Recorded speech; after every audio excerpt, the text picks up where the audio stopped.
I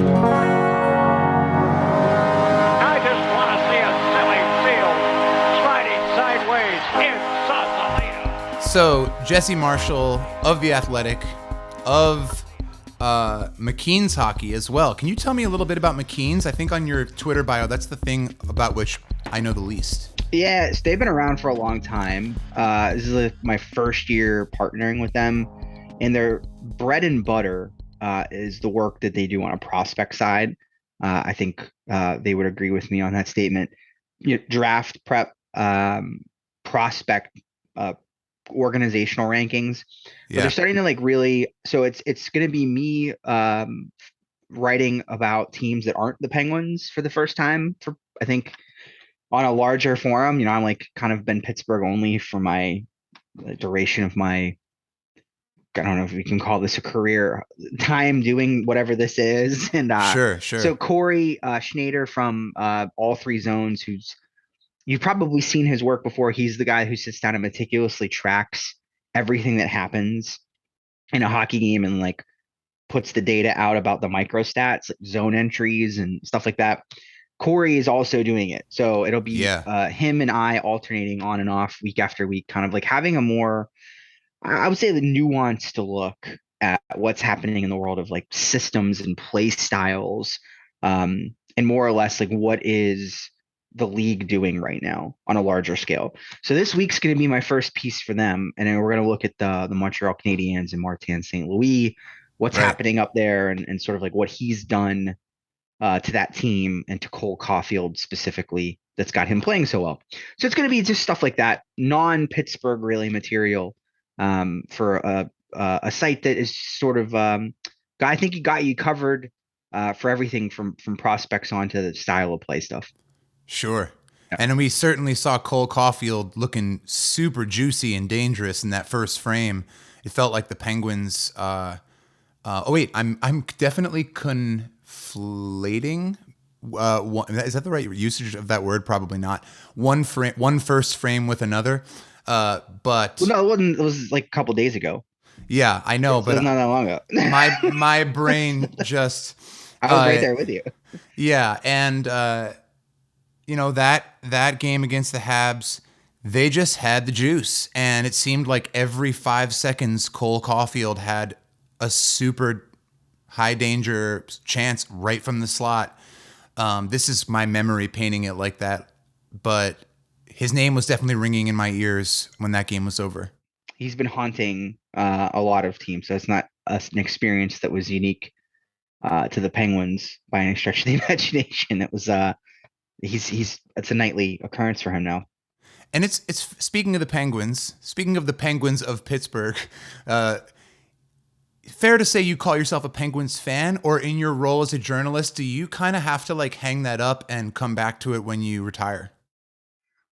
That's a good question, Jeff. I don't know. I definitely would say that I have the freedom to react more emotionally than other writers do, right? Yeah. I probably do that. I think maybe, I don't know, maybe that's the appeal of me to some people from Pittsburgh, right? To people that live in the city, I think get that I'm about that. I think that it's less it's less, let's put it like this. I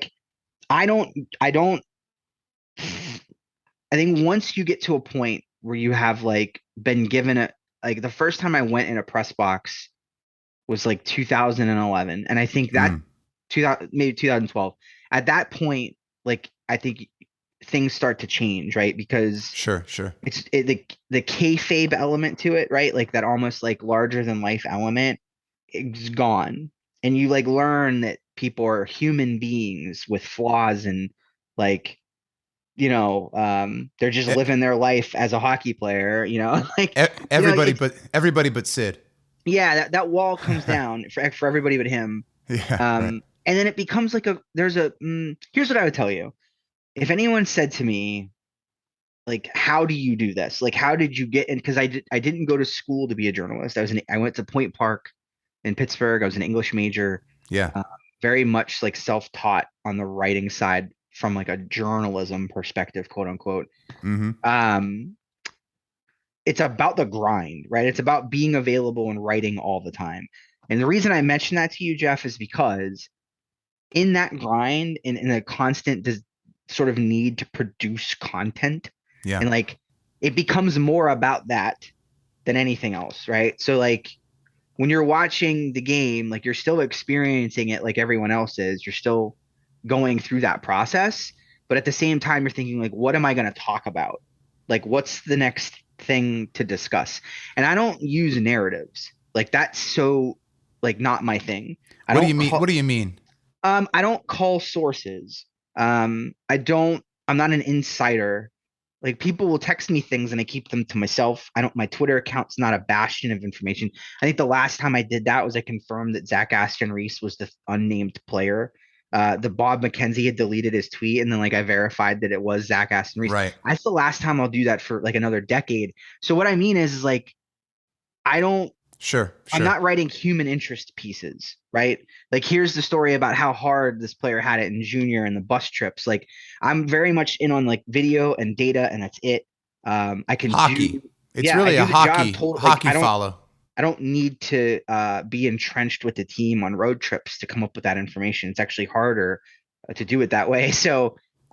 Sure. So I think that's it. Like I think for me it's that sort of like that I don't there's a monotony to it that's sort of like on the content creation side, it zaps you of a bit of your life. It's probably the best way to put it. And like that constant need to create sort of takes the front seat. And everything else goes to the back. So it's actually hard to enjoy hockey sometimes. Like it sounds like I'm complaining, woe is me, you know, like, oh, Jesse Marshall's a crybaby. But like I think there is an element to it where you have to like take the joy out, right? And I think like the Right. cool thing about the draft and watching junior hockey is that sometimes you could just check out and watch a game and like Yeah. I don't know, there's a difference. So That's hockey as a really fan is rare, I think, for me, is the point that I would drive home. okay. I'm going to let that sink in for a second because, I guess this podcast, and what I'm doing here is certainly from the fans' perspective, right? I mean, as evidenced, I've kind of in my little corner here, but even doing this, the closer I get to the game and now playing the game, and that's new for me. I'm 41 years old. I just started playing ice hockey, playing it figuratively speaking, like 2 years ago, and beer league about less than a year ago. And already it's at the point where 2 or 3 times putting gear on and laundering it and setting stuff out in the sun to not stink and going back to the rink. It's like anything else. I trained martial arts for a while. There were days when you look at your bag and you're like, Yeah. yeah, when you step onto the ice and you're gliding out there in your gear, I mean, that's always a pretty good feeling. But yeah, it's true. This is The only getting time this I'll is getting contest heavy. that though, the only time I'll contest that is if you played the day prior and everything is still like extraordinarily damp. Oh yeah. Like I don't like that at all. I actually don't think I've even ever fully experienced that. I've had gear still not be totally dry because we had 2 games in 3 days or something.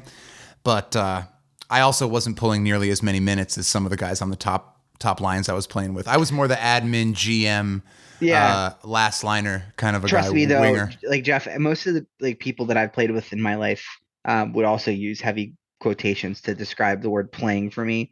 Yeah. So those who can't do right about it or teach or whatever. So, here we are, right? Here we Yep. are. So Pittsburgh Penguins 4-0-1. We are heading in to play the Edmonton Oilers after a pretty sensational beginning to the regular season. I am deep enough into following the Penguins specifically that just last night on Twitter, after doing a little post-game spaces thing on the app, someone wrote to me and said, well, do you think that this team is sort of past that? They're going to learn from this and no longer have those fall asleep periods. And I said, no, number one, I don't think that. I don't think that that's the case. It's kind of in the DNA of this team. It's going to happen again. I don't mean to be a downer about it, but that's my answer to the question. And 2, what are we? We're 4-0-1, so 4 out of 5 games. You're probably better at arithmetic than I am, but if you take 82 games and divide it by 5 and say we're going to win 80% of them, I would say That is not correct. Yeah. We're not going to go at this rate. We're going to have our 4 or 5 game losing streak at some point. There's going to be a period of time where Not going to Gino's. score 6 goals in every victory either, right? I Yeah, don't think that's going to last. this is crazy what's been happening. But look, it only took one team playing pretty well and us not being totally on our. I say us, the Pittsburgh Penguins not being totally on their stuff to have trouble scoring 2 goals against an Atlantic Division opponent like the Habs. Yeah, so first of all, I agree with you. You know, this is a team that has been around the block. The core has been together for almost long enough to drive a car, vote in an election. Sure. You know, you're going to have situations, I think, especially against, you know, potentially perceived inferior opponents where they don't. It makes it sound bad. I don't want to make it sound like they're sandbagging. You know what I mean? But they know the difference between, you know, a game in April and a game on a Tuesday in November, right? Yeah. And I think, you know, the amount of lay it on the line and put your body out there and sacrifice a bone to block a shot is a lot greater in April than it is in November. So to that extent, you know, I think you'll see the team. I said on Twitter, you know, I think last night that the ability for them to flip the switch is even more remarkable this year than it's been in years past, and it's been pretty remarkable in years past. And last night, you know, last night being Saturday, today's Sunday. I am revealing to my audience that we're taping this perfect. the night before.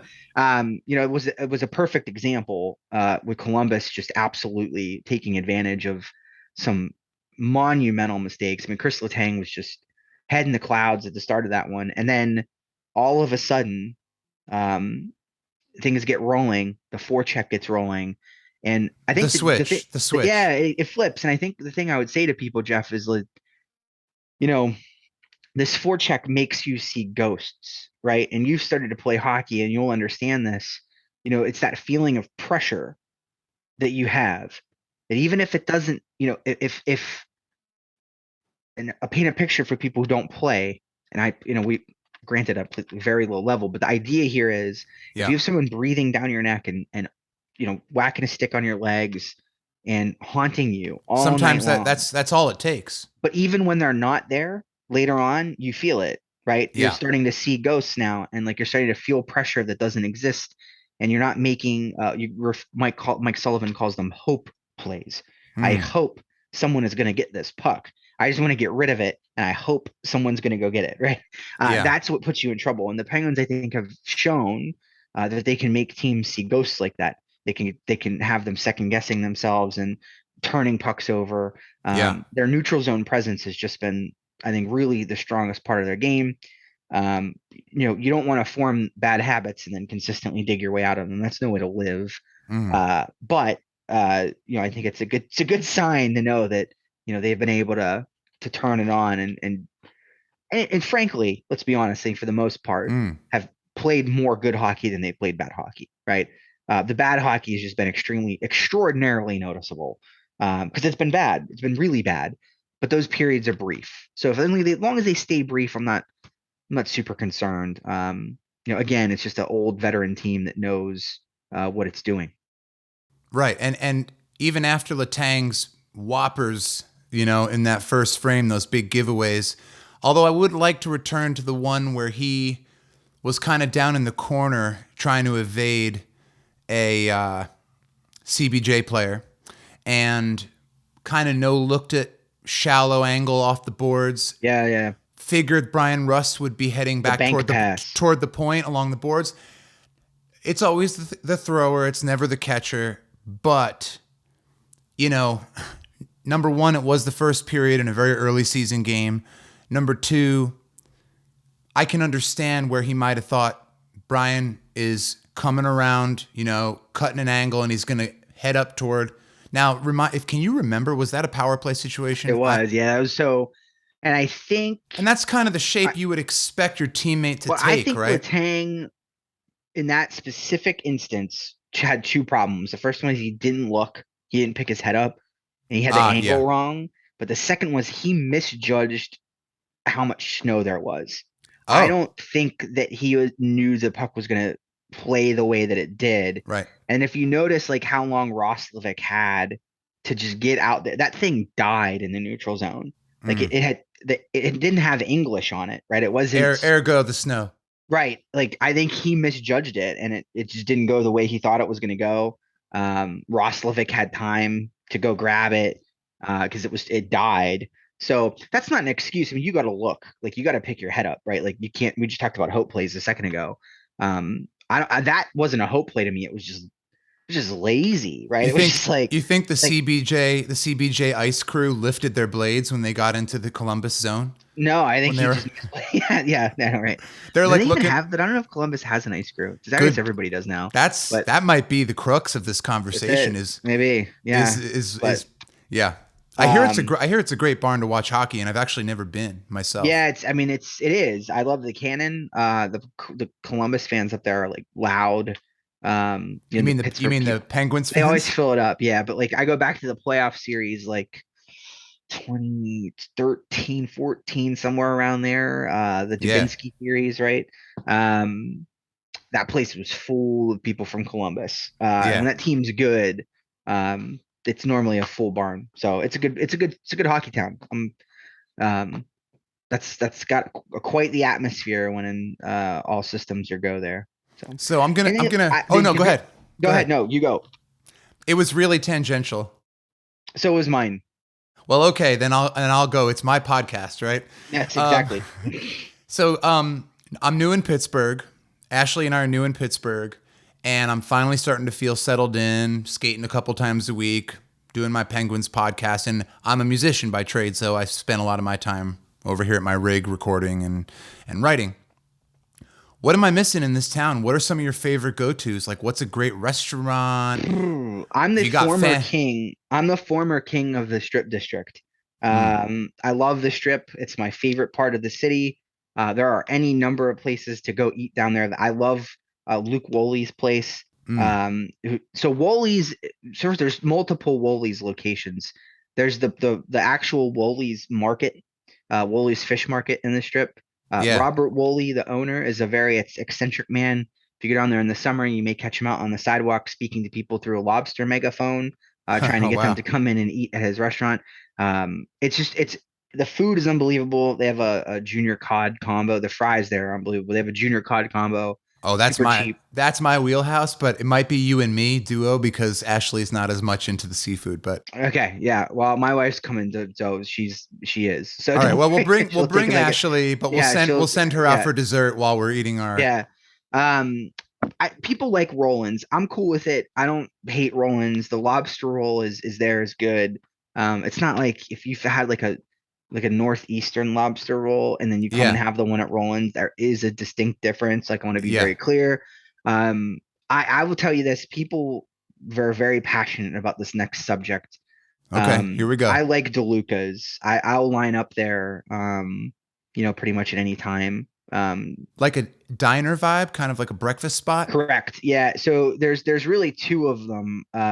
Right. There's DeLuca's and then there's Pamela's.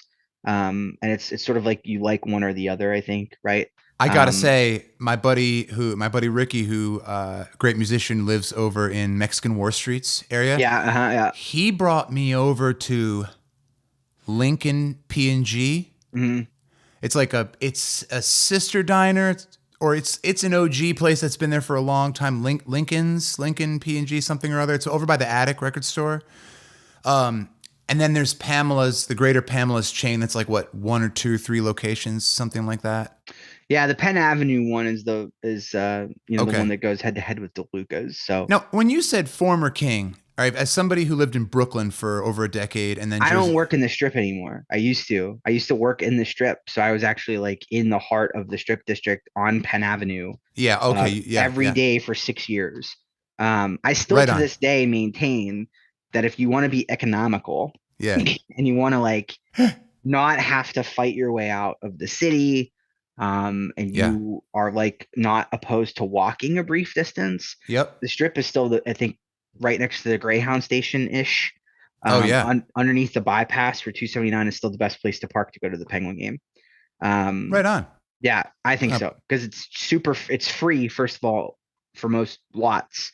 You do have to walk from the like Penn Avenue up to the arena, but it's safe.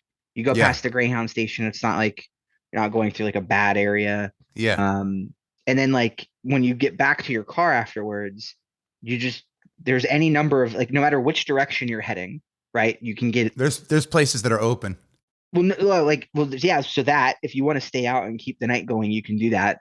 But then like if you're going 279, 65, like Right. You're whatever right way there. home, you have a direct connection practically, right? You can Yeah. jump on the bypass, get on the tunnel, and then there's no traffic because everybody's up fighting with each other up by the arena. So Well, we'll have to. tangentially, that's my tip for anyone that's going to a game and wants to find a nice, easy way to park. That's go to the strip. Right on. Okay. Well, we'll have to hit that together sometime. Get out There you there go. and grab a round. All right. Well, getting back to maybe the upcoming game versus the Oilers. So they get shut out by St. Louis the other night. The Oilers are 2-3-0 coming into this game. Obviously, the Penguins with a slightly better record right now. The way the Oilers are built and the way that you've seen them playing, to whatever extent that you've caught any of their action or what you've heard, what do you think the Penguins need to keep in mind? Obviously, these call-ups of Drake Caggiula, Sam Poulin, do we expect to see with Jake Gensel out, although back on skates today, I understand, which is great news, today being Sunday. What do you see for the Penguins going into this one as far as what they need to look out for? Do you think the Edmonton Oilers stand a good chance to kind of unseat these high-flying Pens right now as they did to us last year? Yeah, so it's about McDavid, right? On fire as always, right? Juggled one down last night, highlight reel style. Oh, I saw that. Yeah. Yeah, and scored. I think Edmonton's problem is in transition right now, to be frank with you. Hmm. Cody Ceci, who, had his renaissance in Pittsburgh, He sure did. and then had a even another second renaissance in Edmonton, has been tested there and not in a good way. A lot of 2-on-1s, a lot of odd man rushes, sort of like the same, I think, want and need to play offense for Edmonton has sort of like dominated their game and sometimes makes them vulnerable Yeah. to certain things. So that for me is important because the Penguins' best, I think, where they've been their best this year is what's allowed them to feast the way they have offensively is their play between the blue lines and the neutral zone. It's been very tidy for the most part, barring Yeah. some hiccups as we know, but for the most part, it's been tidy business. And players like Dan Yeah. Heinen and guys of that ilk, Brock McGinn, have been very good there, and they've been generating a lot of turnovers. I think the bottom six has especially been really stingy between those blue lines. So if Edmonton's not careful, and if they want to, get north recklessly and play with a Yeah. little bit too much offensive swagger, they'll be dealing with more of the same with regards to the odd man rushes. And frankly, they don't have the level of goaltending required to be able to stave that kind of stuff off. So they can score a lot of goals, but look, at the end of the day, I mean, I think that they're a team that anyway, frankly, Jeff, I think it strikes me as a team that would benefit from a Penguin style of play. But it doesn't, we don't really see a lot of that from them. So it's going to be I do think it's going to produce a lot of really good back and forth hockey. I think the Penguins' discipline in the neutral zone is what gives them the edge in this one, frankly. I hope so, because getting caught out of position is what I remember from, I think, the first Pens Oilers matchup last year. And Yeah, and McDavid and Draisaitl and them just taking advantage. It was like we got run out of the barn. you have to have that quick, that ability to handle the transition from offense to defense, right? That quick pivot ability to keep your legs moving, got to keep churning, get those hips turned. And I think like last year, especially, it was really difficult on Brian Dumoulin. I think coming back from injury was not too kind for him. I think he's been fantastic so far this year. Yeah. It was just little stuff like that, right? Where like And Edmonton takes physical. I advantage. feel like he's played nice and physical Yeah, I too. think the whole D core, it's actually true of them this year, is the whole defensive core has been very physical. Yeah. But that's the thing with Edmonton is you got to keep the legs moving. If you don't, they're going to make you look stupid. They're so fast that if you're not churning all the time and you're not keeping your appropriate gap in front of them, they can make you pay for it. That's something else I got to start to learn more about. Not that I'm a defenseman, but still, I guess as a defensive winger in that sense, who can't skate very fast, that's something I've been trying to learn more now, is not to this may be the wrong usage of terms but pinch too far into the offensive zone since I'm not as fast. Maybe hang a little closer to the blue line, top of the circle, somewhere in between there. Penguins don't have that problem. We're talking about NHL caliber players, but you know what? This is great, and it's also a little later on a Sunday. There's still a lot of hockey probably still going on. I'm not looking at my calendar, but couple interesting call-ups. Jake Gensel not on the ice. Chad Draisaitl traveling with the team. And the only other thing I'll mention is that before we maybe let each other go here, is just that Tristan Jarry to start this season has been such an amazing player to watch in so many ways. I have always said that I think with this core of player, right, this group of guys, you really only need to be average in goal. That's it. That's all the Penguins really require is average. And he's just so far over that right now. And like we're flirting. Grant, like, okay, sample size, right? Like I don't want to get ahead of myself, but like he was very good last year. And last year was like that opportunity where I feel like if he had gone into the playoffs and put forth, his best foot, you shake those demons off, you get rid of the criticism. I think people even today, Jeff, tweet me and say, like, I want to enjoy this, but that Islanders series, I'm like, I respect that, I do, but at the same time, like you're missing out on some great stuff right now. I guess what I would get at is that this is just a continuation of what he did last year and is another step forward for him. Yeah. I do think long term, this is your starting goaltender. Yeah. Like, period. Like he's proven it. It's his net. Yeah. I question what it looks like, Jeff, when the consistency piece is there, you have a full year of it. Like, what is his actual ceiling? Like, where does this train stop? Right? Because he's still young. We're not talking about a guy who's 30 years old. He kind of still seems like he's getting better. Right. To me. I think that there's a lot of maturation that's coming around to his game. And have you noticed the salt? Like, who was it? Brendan Lemieux did you see him kind of like almost sort of standing up for himself a little bit? Yeah. Standing up for Jake Gensel, for himself, but a little bit for the team in a way. Crease. Yeah, really. Yeah. So I think that and that worries me. It does. It encourages me, but it worries me physically because we've already seen a few times in the first few games where he's taken a couple seconds to get up because he gets taken advantage of by a guy flying into the crease. I derailed something you were saying. I'm sorry. I got excited. You're not. You didn't. I think that the criticism of him going back to that Islanders series was he doesn't care, right? Like he doesn't care. He made that huge mistake and didn't have this big enough, apologetic comeuppance for it, Sure. And I don't know, maybe he had to grow, maybe he had to learn, maybe there's stuff that's happened between now and then that changed, but I don't think you can accuse him of that now, is what I'm saying, right? And I think that, again, we're talking about play that's flirting with the word elite, right? Anytime that you can say that of your goalie is great. Sure. I think if the consistency piece is there, that I look forward to him potentially getting the opportunity to rewrite his script in the postseason and tell a different story of what he's capable there. This is a guy who won a Memorial Cup. Yeah. He's not a stranger to playing in high pressure situations. And I believe that he's got more to give and more to show than he did in his one brief outing. So, it's a great call out because I got to be frank, like we kind of have said it already, Jeff, but like this whole defense is great. Like the Letang Dumoulin magic is back seemingly. The second, Marcus Pettersson has been otherworldly. I think Jeff Petry's been great. I feel like the presence of Jeff Petry has enhanced Marcus Pettersson. It's like he looked. I agree with you 100%. He looked to his side, meets this guy, is inspired by him. I think Marcus Pettersson has played an inspired game at a lot of times, but this year he came back looking like he knew he needed to get to work, and he seems to be having fun playing with 26. That's my crow that I'm eating here is that I thought the presence of Jeff Petry would mean that we would see less of Marcus Pettersson carrying the puck, which we didn't see a lot of to begin with. Right. But that's been the opposite. I think it's actually been a symbiosis there and a partnership where it's not just one guy carrying the load. And we've seen Pettersson get up in the play, pinch a Yeah. little bit, like take shots.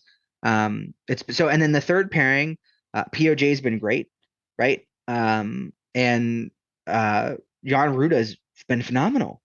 I've noticed Ruda from the more armchair fans' perspective in that sense because he's been scoring, and I haven't noticed POJ. But then a little light goes off in my head that says you read a tweet somewhere or somebody told you on the bench. If you don't notice a defenseman, sometimes that can be fantastic because God knows if POJ. Can I speak to that adage? Please. I used to say the same thing. I used to say, like 18, 19-year-old Jesse would tell you that if you didn't notice a defenseman and you didn't talk about him, that's the highest compliment you can give. I think in 2022 that's not true anymore. Yeah. I think that adage now only means that the defenseman didn't make a mistake, like a glaring error that led to something bad. Because you need to notice your defenseman. They need to be involved with what's happening offensively. This is a world now where almost every team is running an offensive style of play where a defenseman is a fourth forward, right? Mm-hmm. And they're active and they're getting up ice, they're pinching in, they're activating. That's a requirement. The Cale Makar effect. And I think that the old adage of you don't want to notice your defenseman is no longer holds for that because now it's almost a requisite that they be able to do that stuff. I'm going off on a tangent here. No, you're not. It's apropos. But I think the game has changed to that level. Yeah. That like now you need your defenseman to be participating in what's going on in the offensive zone. So for me, I still don't want to notice them but I don't want to notice them defensively. How about that? That's the way. I think that's the way it works now. Is you just don't want to notice them in the defensive zone. And with the dialogue that has gone on, and I'm sure will continue to some extent on the heels of following the salary cap issues leading into that home opener game where we see Ty Smith and Mark Friedman go down, it seemed fairly unanimous among the set you roll with, the journalism crew. My God, I'm getting over a cold. That Ty Smith was, quote, the guy, and would have been dressed hadn't the salary cap been so much a factor. That said, now taking for granted that is the case, not hearing about POJ on that third pairing when there are some luminous players scoring goals. We got a Petrie goal, at least one, at least two Ruda goals. No Dumoulin. We have a Letang goal. Early in this season, right? Mm-hmm. So not bad. A handful of goals from your decor. I don't need to hear that much about POJ right now. I feel like I'd be hearing a lot if he sucked. Yeah, and I think he's been good. I think so. As an exception is what I'm saying to the changing of the old adage. This is an exception to the changing of the adage, maybe for the moment. But I think it's too probably like how much of a grain of salt you take the preseason with, right? And it's no insult to Ty Smith, right? He I thought did play really well in the preseason. I think the point that I'm trying to make is,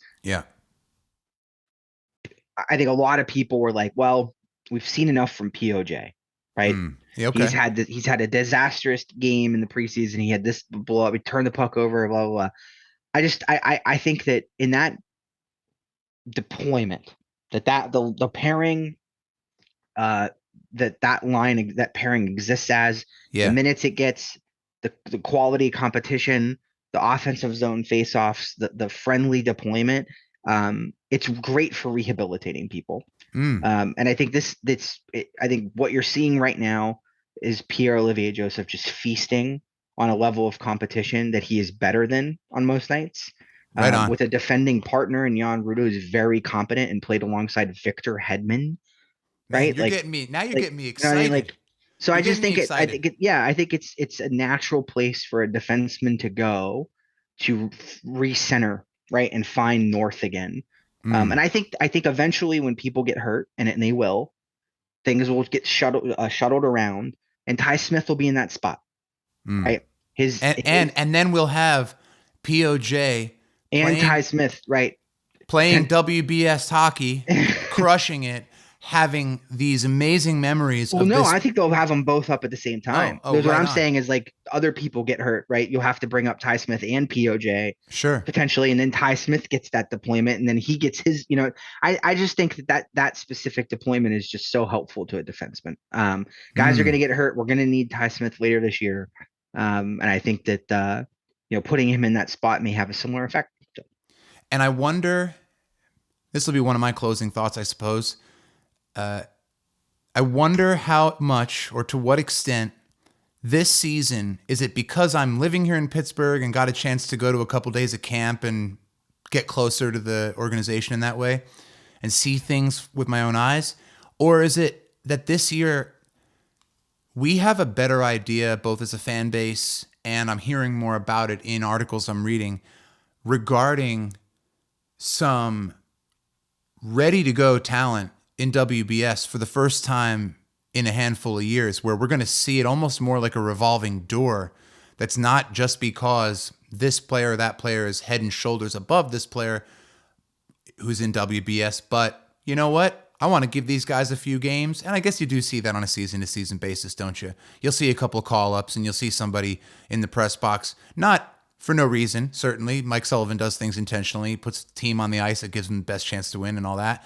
But do you think this season more than others that WBS, Wilkes-Barre Scranton, is the holder of more NHL ready talent than it has been for a few years? I think so. I mean, like the fact that Sam Poulin's up, right, is a good testament to that. Right. And I like, I wonder what the ceiling for some, the good thing is that you use the term revolving door. There are warm bodies down there that can come up and immediately step into the lineup should something happen. Yeah. And not, hopefully we'll find out, with some of these debuts, but Sure. with Drake Shizula, you know what you're going to get, right?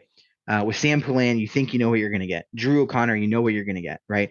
Yeah. So these Oh are my players gosh, that are totally forgot about Drew O'Connor, who's from another the, one you can just, neighboring town that I grew up in. He's from there you Chatham. go. I'm from a neighboring town from there. Yeah. So I think, there's not, I would say there's not a lot of home runs, right? There's not a lot of like quad Sure.